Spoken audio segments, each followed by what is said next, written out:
We have some breaking news right now. A man has just been rescued from a trench collapse in Overland Park.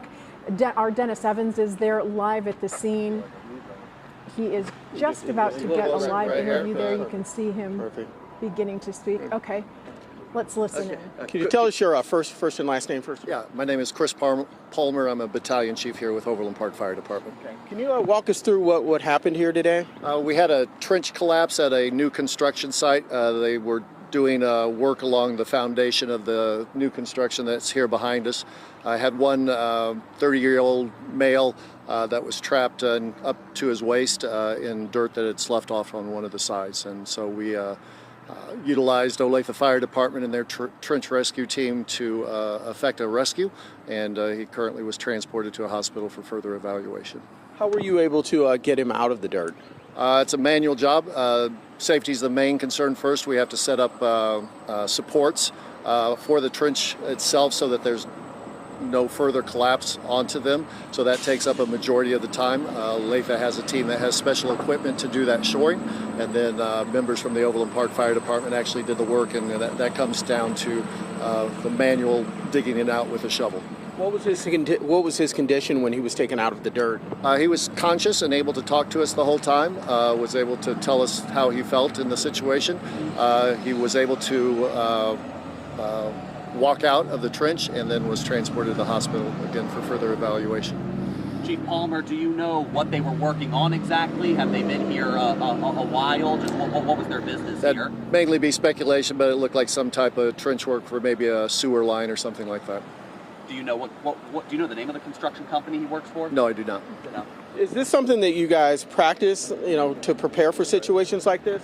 We do train with our neighboring departments, teams in the area. Olathe has a trench rescue. We have hazmat, swift water, but we try to meet with our neighbors so that we have a familiarity with the crews as well as the equipment that they have, and it was vital to the success in this response. Did it go as planned?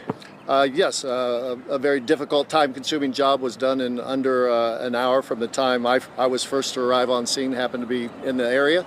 It was roughly 50 minutes, I think, from the time that we were able to implement all those safety things from a department that's 20 minutes away and get those in and have that successful outcome for everybody.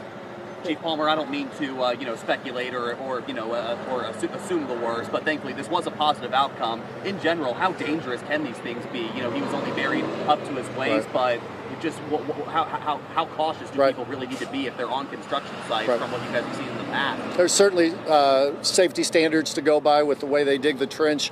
It's an OSHA regulated situation, especially with the weather that we've had recently with the additional rain that just leads to the not as stable environment that they're used to. So it's certainly something that could be a life-threatening event based on how much dirt falls on them.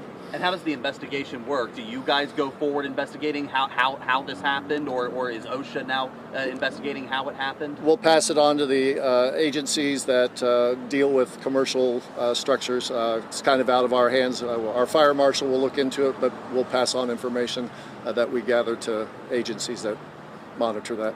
Does this put an emphasis for you guys again on how important that training is, because there's so many things that you don't really anticipate, but you never know what's going to happen? It's certainly a high-risk, low-frequency event, and those are the ones that are most precarious for us because there's life safety issues certainly involved, and it's something that we don't get to do day in, day out. So the opportunities that we do get to train, that's a big part of being a firefighter, is being trained for when that call does come in.